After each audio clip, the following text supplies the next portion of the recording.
My girlfriend posted, "Know your worth. Queens never settle for less than you deserve." Just hours after rejecting my proposal. Like I was some temporary placeholder. I liked the post and commented, "Thanks for the advice." 8 months later, her panicked call came right after seeing my engagement announcement, and that's when the truth started unraveling. Buckle up, Reddit. This is a wild ride about spreadsheets, dating apps, and the most satisfying karma I've ever witnessed. Throwaway account for obvious reasons, but every word of this is true. Names changed except for family members. Background: I, 31 male, work as a senior financial analyst at a mid-sized investment firm in Seattle. Make decent money, around $125,000 base plus quarterly bonuses. Not Wall Street money, but comfortable. Been grinding for 8 years since college. Saved up a solid emergency fund. Own my condo outright in Capitol Hill. Pretty stable life, good credit score, the whole responsible adult package, or so I thought. My girlfriend Sarah, 29 female, and I had been together for 5 years, living together for 3. Met her at my buddy Jake's barbecue in the summer of 2019. She was working as a marketing coordinator at some startup downtown, making maybe $45,000. Beautiful girl, Instagram-ready type with expensive taste that didn't match her paycheck. Long, dark hair, perfect makeup game, always dressed like she stepped out of a magazine. I didn't care about the financial disparity, though. Love makes you stupid sometimes. Looking back, there were red flags from the beginning. She'd make comments about my Honda Civic. "When are you getting a real car?" My condo, "It's so basic." My clothes, "You dress like you're still in college." But she'd always follow it up with, "I'm just trying to help you level up, babe," and a kiss. Classic manipulation, but I was blind to it. Over the years, I helped her out more than I probably should have. Covered most of our $2,800 monthly rent since I made more.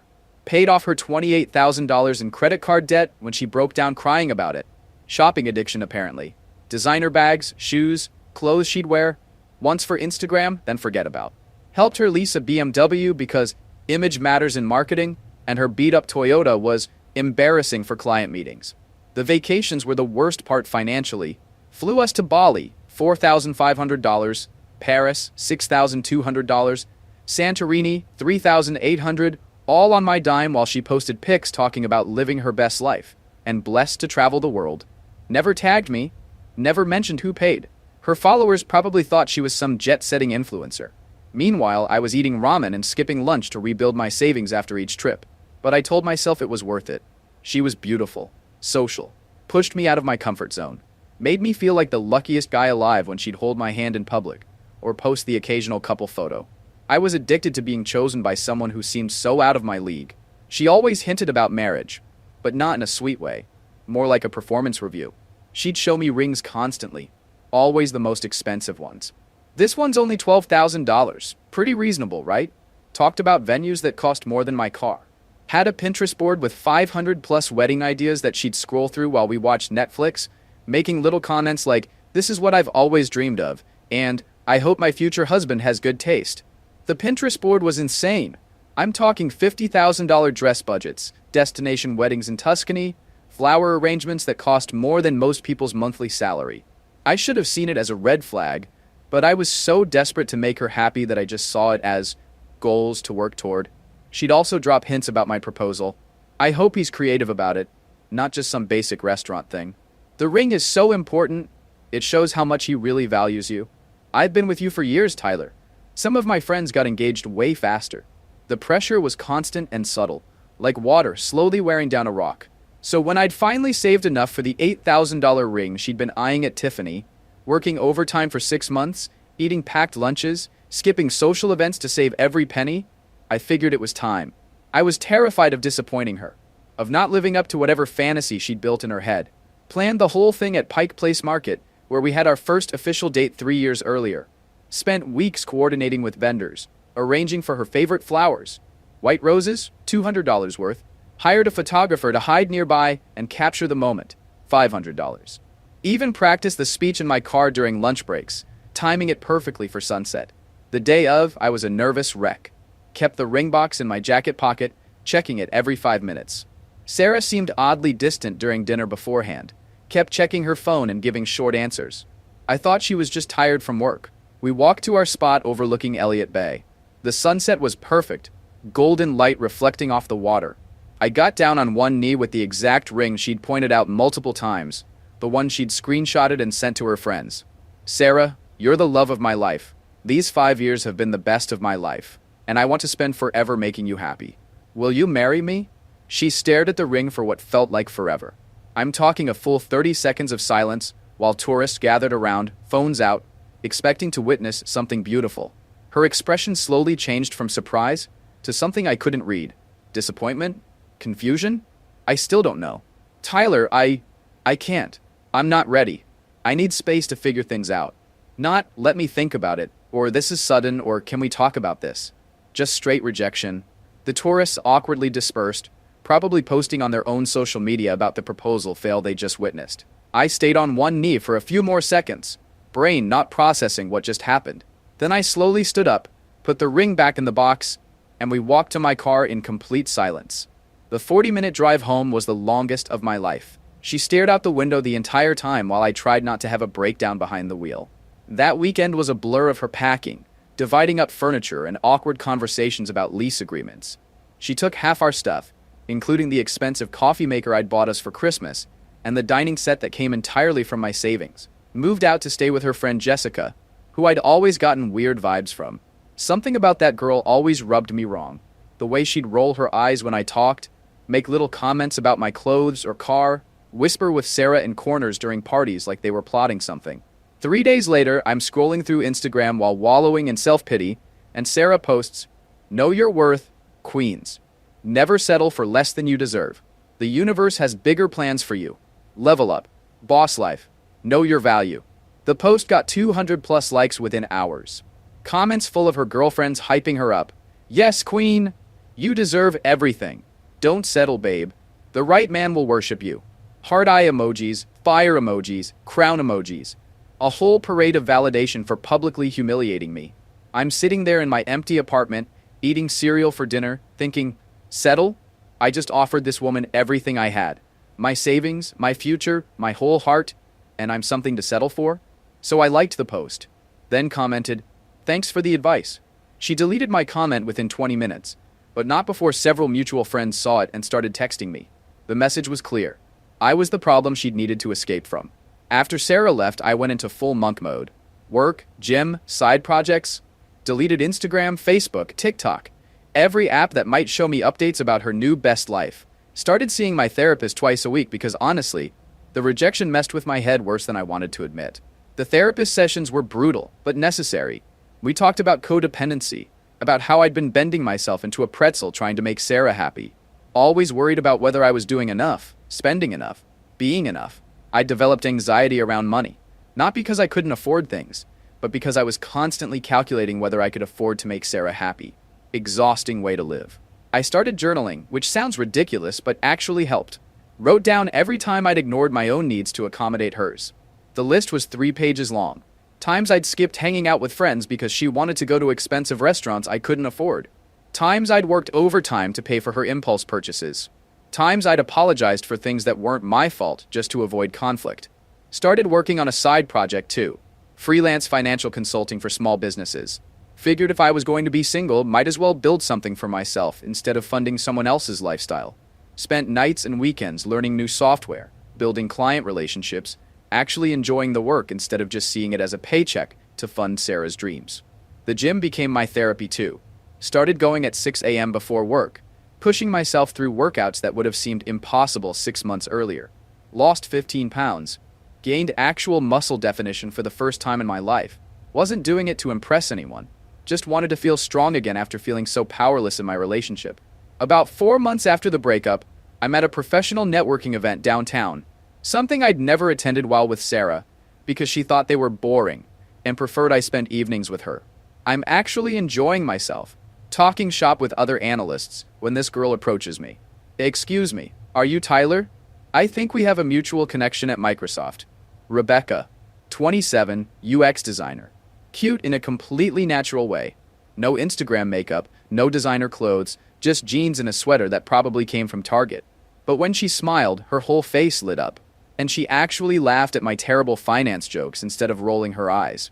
We ended up talking for 2 hours about work stuff, then books, then random life observations. She paid for her own drinks, drove her own car, had opinions about things that didn't involve shopping or social media. When she mentioned she was reading the same economics book I'd just finished, I nearly fell over. Sarah's idea of reading was scrolling through lifestyle blogs. We exchanged numbers and grabbed coffee the next week. Rebecca paid for her own coffee without making a show of it, didn't check her phone once during our conversation, and seemed genuinely interested in my consulting work. Revolutionary concept after years of trying to decode Sarah's passive-aggressive hints about everything.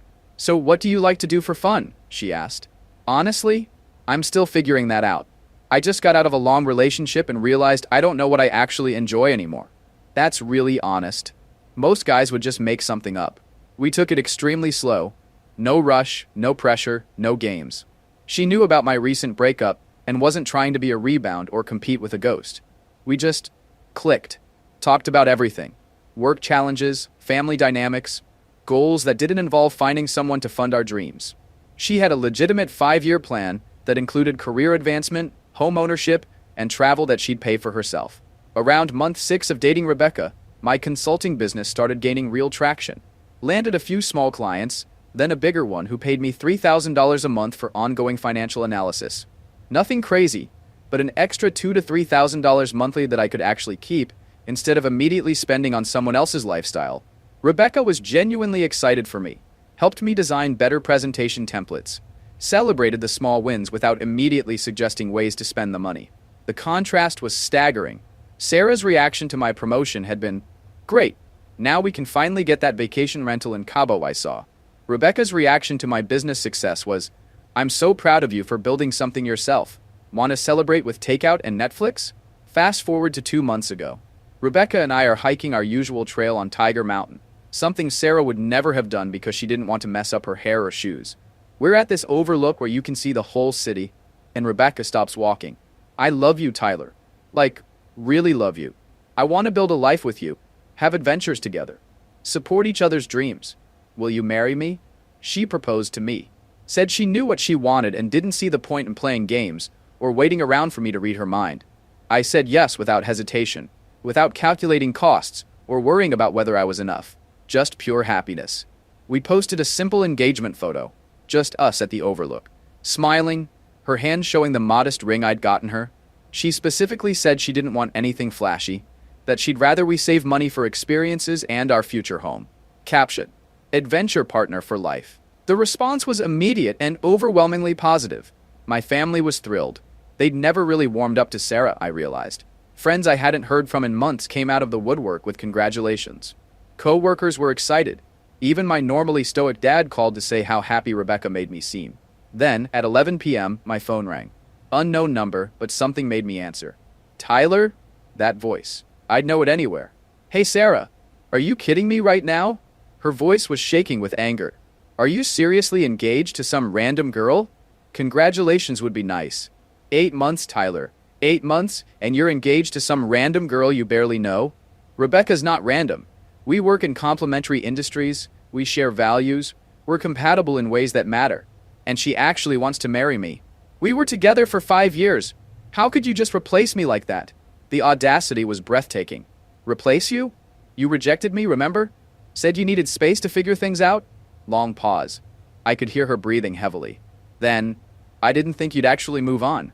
I thought you'd wait for me to work through my stuff. Wait for what exactly? Another pause. Then she started crying. Not sad crying, but frustrated, angry crying. I needed to explore my options, okay? Jessica kept showing me all these successful guys she was meeting through work and dating apps, entrepreneurs making 6 figures, finance guys with actual ambition, real estate developers building empires. She said I was too young to settle for my first serious relationship without seeing what else was out there. I actually laughed. "So I was your backup plan?" "No, I wanted to make sure I wasn't missing out on something better. I thought if I dated around for a year, experienced what else was available, then I'd know for sure you were the right choice." By humiliating me publicly and calling it settling. I didn't mean it like that. Jessica showed me all these articles about women who married their college boyfriends and always wondered, what if? She said successful women explore their options before committing. I didn't want to have regrets. So instead, you wanted me to wait around like a chump while you shopped for an upgrade. It wasn't like that. Most of the guys I met were total jerks anyway. Most of them? Silence. Then, quietly, the dating scene is horrible, Tyler. These guys just want hookups, or they're complete losers pretending to be successful. Half of them still live with roommates or their parents. The successful ones are arrogant jerks who treat women like accessories. I realized what we had was special. Had. Past tense. We can fix this. You're just hurt and trying to make me jealous with this rebound girl. I get it. I hurt your ego. But we can work through this if you're mature about it. Rebecca's not a rebound. She's an upgrade. In every possible way. That's when Sarah really lost it. An upgrade? She's a freaking nobody. I stalked her LinkedIn. She's just some basic UX designer making probably $70,000. I saw her Instagram. She shops at Target and takes hiking selfies. I'm the one who pushed you to be better. Who motivated you to succeed. You mean the one who drained my savings account and made me feel like nothing I did was ever enough? I supported your career. I encouraged you to work harder. You supported my paycheck. There's a difference. Rebecca supports my dreams. This is insane, Tyler. You don't know her like you know me. You're making a huge mistake marrying some random girl after 8 months. The mistake was thinking someone who saw me as a backup plan actually loved me. I did love you. I do love you. When you realize what you've thrown away and come crawling back, I won't be waiting. Good. Because I'll be too busy being happy with someone who chose me first. I hung up and immediately felt lighter. Like a weight I'd been carrying for months just evaporated. But they weren't done. The next day, Rebecca shows me messages Jessica had sent her on Instagram. Hey girl, just wanted to give you a heads up about Tyler. I'm friends with his ex Sarah and honestly, he's totally using you to make her jealous. He was obsessed with her. Wouldn't leave her alone after she said she needed time to think about marriage. He's been stalking her social media, and now he's love-bombing you for revenge. You seem really sweet. Just thought you should know what you're getting into before you get in too deep. Rebecca showed me, and we both laughed. She responded, thanks for the concern. Though I'm curious why you're so invested in my relationship with someone you barely know. How's Sarah's dating life going? Found any of those upgrades yet? Jessica blocked her immediately. But Sarah and Jessica weren't done with their campaign. Suddenly, friends who hadn't texted me in months were checking in with weirdly specific concerns. My buddy from college. Dude, heard about the engagement. Pretty fast, don't you think? You sure you're not just trying to prove something? My cousin. Sarah reached out to mom. She's worried you're making impulsive decisions to hurt her. Maybe slow things down? My coworker. Heard you're engaged. That's awesome, man. Sarah seems really upset about it, though. Maybe give her some closure? Even my barber, asked if I was sure I wasn't rushing into things. The audacity was breathtaking. These people didn't check on me when Sarah destroyed my self-worth and left me eating cereal for dinner in an empty apartment. But now they were concerned about my happiness? I started asking follow-up questions. Did Sarah reach out to you directly? The answer was always yes. She was running a full PR campaign, painting herself as the concerned ex who just wanted what was best for me, while I was the heartbroken guy making rash decisions. 2 weeks after that phone call, Rebecca's friend Amy sends her screenshots that changed everything. She'd been swiping through Bumble when she recognized Sarah from Rebecca's social media stories about our drama. Sarah's dating profile created 6 months before she rejected my proposal. Bio. Marketing professional looking for ambitious partners, only know your worth and level up together. No time for mediocrity. Seeking someone who matches my energy and lifestyle goals. She'd been shopping for my replacement while wearing the promise ring I'd given her for our 4th anniversary, but the screenshots Amy sent were even more damning. Sarah's conversations with matches, going back months, just got out of a long relationship, ready to date high-value men who know what they want. My ex was sweet, but lacked real ambition. Need someone who can provide the lifestyle I deserve. Currently single and exploring my options. Looking for someone established, preferably in finance or tech. One conversation from 3 weeks before my proposal showed her telling some guy, my boyfriend might propose soon, but I'm waiting to see what kind of ring he gets me. That'll tell me everything I need to know about his priorities. She was going to judge our 5-year relationship based on how much I spent on a ring. But here's the kicker. Her profile was still active. Updated 3 days earlier with new photos and an evolved bio. Phoenix rising fire, queen energy only crowned unsettling, ready for my king. The photos were recent. I recognized the dress from an Instagram post she'd made the week before. That night, Sarah texted from a new number. Tyler, I've been doing a lot of thinking. I'm willing to forgive you for this rebound thing if we can start over. I understand you needed to feel wanted after I hurt you. We can work through this if you're mature about it. What we had was real. She was willing to forgive me. I screenshot that text and every dating app conversation Amy had sent. Then I reactivated my Instagram account for the first time in 8 months and made a post. When someone shows you who they are, believe them. Grateful for the lessons, and even more grateful for someone who chose me first. PSA. If you're going to keep shopping while in a relationship, maybe don't leave receipts on dating apps. Rebecca, thanks for actually wanting to marry me. Know your worth. Choose wisely. Attached. Screenshots of Sarah's dating profile and select conversations, with other guys' names and photos blurred out. My phone exploded. Friends who'd been getting Sarah's version of events finally saw the truth. The comments came fast and furious. Holy crap, dude, she was cheating the whole time? Wait, she was actively dating while you were together? Bro, I'm so sorry. We had no idea she was manipulating the story. Rebecca seems amazing, congrats, man. Sarah really thought she could do better? Her loss. The audacity of her texting you about forgiveness. Shares, DMs from people I hadn't heard from in years, messages of support. But more importantly, mutual friends started sharing their own screenshots. Apparently, Sarah had been telling everyone different versions of our breakup, each designed to make her look like the victim. Sarah's response was swift and nuclear. After my post went up, Sarah went into full damage control mode, posted a series of Instagram stories over 3 days about toxic masculinity and emotional manipulation, how I was weaponizing social media and gaslighting her into looking like the bad guy. Some people can't handle being told the truth about themselves.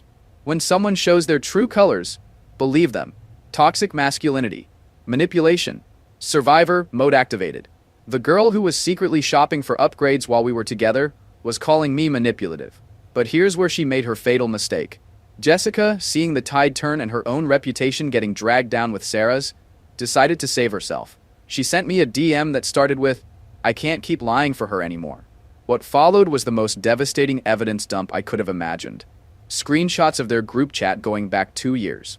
Voice messages of Sarah trashing me, our relationship, our future. Screenshots of Sarah stalking other guys' social media and rating their potential. And then, the piece de resistance. A freaking Excel spreadsheet. Sarah and Jessica had created a detailed spreadsheet ranking guys by multiple categories. Income, looks, husband potential, lifestyle upgrade factor, and long-term investment value. They called it the husband hunt, and it had 20 guys on it. I was on there, listed as current BF Tyler with detailed analysis. Financial stability, 8 out of 10. Steady income but not spectacular. Looks, 6 out of 10. Average could, improve with better clothes, odd gym. Husband, potential, 7 out of 10. Reliable good family man material. Lifestyle upgrade, factor, 5 out of 10. Basic condo, Honda Civic. No luxury mindset. Long-term investment, 6 out of 10. Safe choice but limited upside. Overall ranking, number 13 out of 20 guys. The notes section was brutal. Finance guy, reliable income but boring personality. Lives in basic condo, no ambition for luxury lifestyle. Good for now, but probably not endgame material. Needs major image overhaul to be trophy husband material. Sweet but lacks the edge I need long term. The guy ranked number 1? Some cryptocurrency entrepreneur named Chad, who claimed to make $500,000 a year and drove a Lamborghini. She'd been planning to dump me for him. The spreadsheet showed months of research. His LinkedIn profile, Instagram analysis, even screenshots of his apartment from dating app photos. But here's the beautiful irony. 2 weeks before my proposal, Chad's portfolio crashed. Turns out he was living in his mom's basement, trading cryptocurrency with his student loan money. The Lambo was rented for photos. When Sarah found out, she moved me up the rankings from number 13 to number 8. Guy number 2 was a real estate mogul who turned out to be a part-time realtor working at his dad's agency, still paying off his own starter home. Guy number 3 was a startup founder whose company was 3 guys in a WeWork space with no revenue and no investors. When her top choices fell through one by one, suddenly I looked better, but still not good enough to say yes to immediately. She wanted to keep shopping while keeping me as her safety net. The spreadsheet had everything: dates of conversations, financial research, pros and cons lists, even strategic plans for testing guys' financial commitment through expensive date suggestions. They'd been treating human beings like stock portfolios. Some of the other entries were laugh-out-loud ridiculous. Dr. Boyfriend, high income but too many work hours, wouldn't be available for travel/social events. Lawyer guy, good money but boring personality, Talks about work too much. Tech startup bro. Claims pre-IPO equity worth millions, but probably BS. Jessica sent all of this with a message. I can't keep lying for her. She's been using everyone, including me. She made me help her research these guys, and I feel horrible. She never loved you, Tyler. You were just a placeholder while she auditioned your replacement. Good luck with Rebecca. She seems amazing. I stared at my phone for an hour, processing what I was seeing. 5 years of my life, reduced to a spreadsheet ranking where I came in 13th for lifestyle potential. Every time I'd felt insecure about not being enough, every time she'd made comments about my potential, she'd been literally grading me against other options. I forwarded everything to my group chat with my college friends, then to my family. Then I made the decision that would end Sarah's world as she knew it. I posted the relevant screenshots, with other guys' names and photos blurred out, on social media with the caption, "Ladies and gentlemen, I present the husband hunt." Apparently, I ranked number 13 in lifestyle potential and was noted as good for now, but not endgame material. The spreadsheet my ex and her friend created while she was wearing my promise ring and planning our future. But hey, at least I made the top 15. Spreadsheet girl. Dodged a bullet. Know your worth. The internet went absolutely nuclear. Within hours, my post had hundreds of shares, comments, DMs from strangers, people tagging their friends.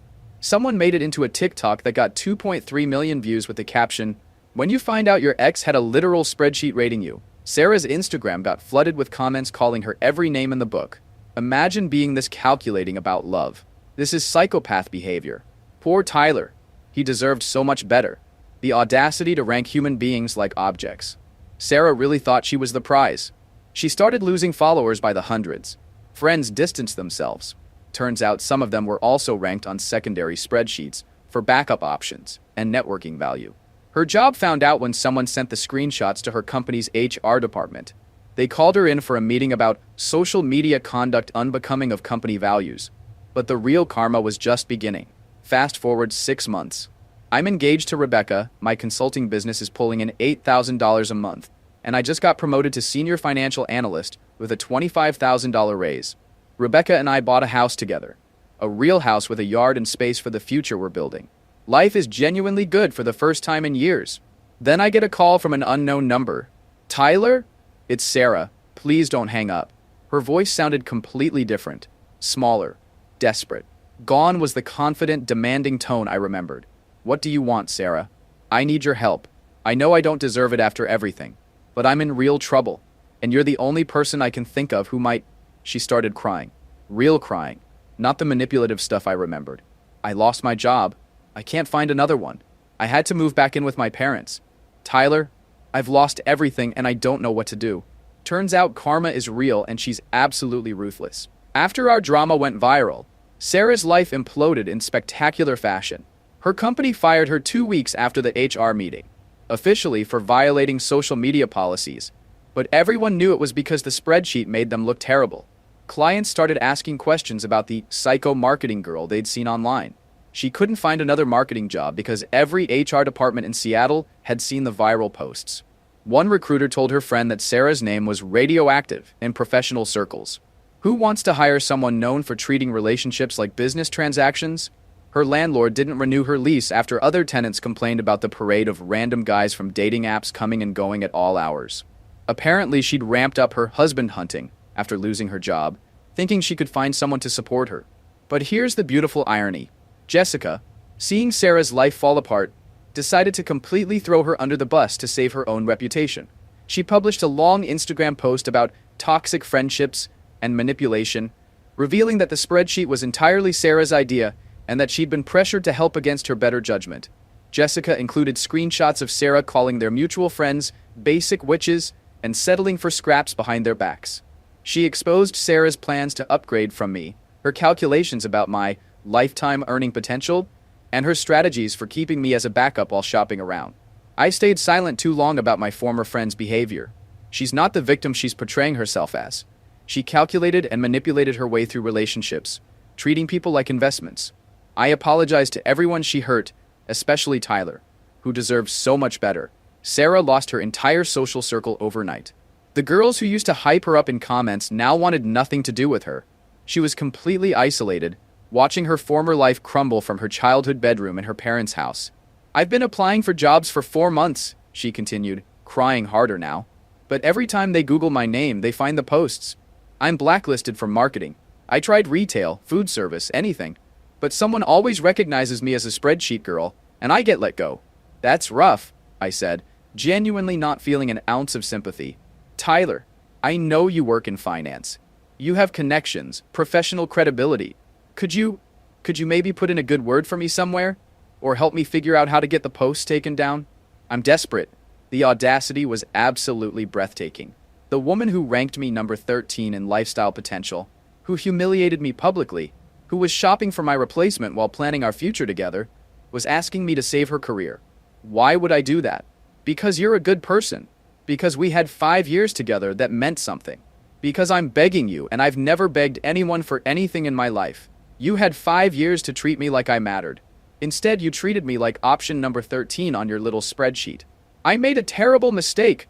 I was young and stupid, and Jessica filled my head with garbage about leveling up and finding better.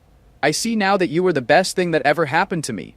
You were stable, kind, reliable. Everything I actually needed. No, Sarah. I was the most convenient thing that happened to you. There's a difference. Please, Tyler. I'll do anything. I'm broke. I'm living with my parents like I'm 16 again. Nobody will hire me.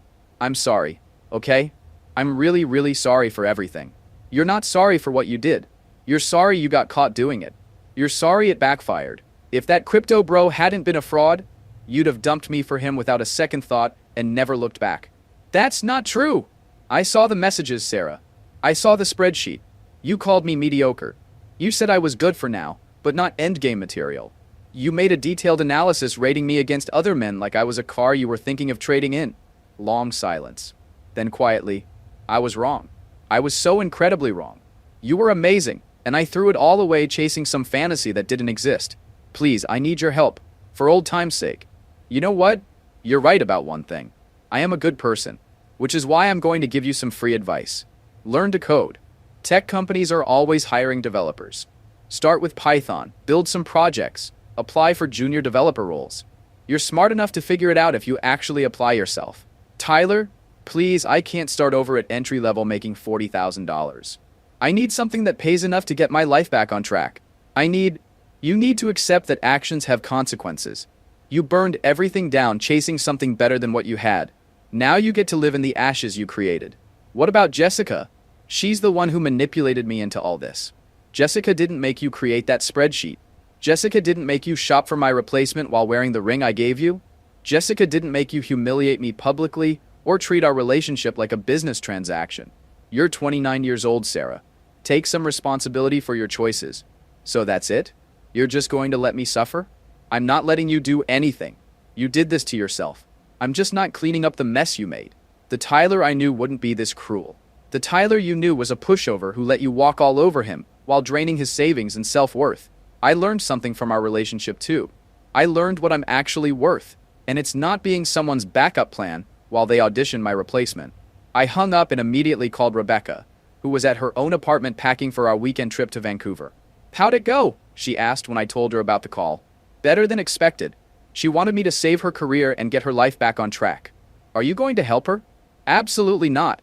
She made her bed with Egyptian cotton sheets she couldn't afford, and now she gets to lie in it. Rebecca laughed. That's my fiancé, the one with actual boundaries and self-respect. She kept saying I was being cruel for not helping her.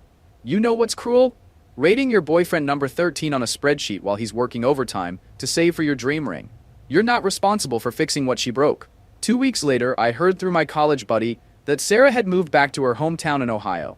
Apparently, her parents were tired of supporting her and gave her an ultimatum. Get any job available or find somewhere else to live. Last I heard, she's working retail at Target making $12 an hour and living in a studio apartment above a pizza place. Jessica moved to LA, changed her name on social media, and completely scrubbed her online presence to start fresh.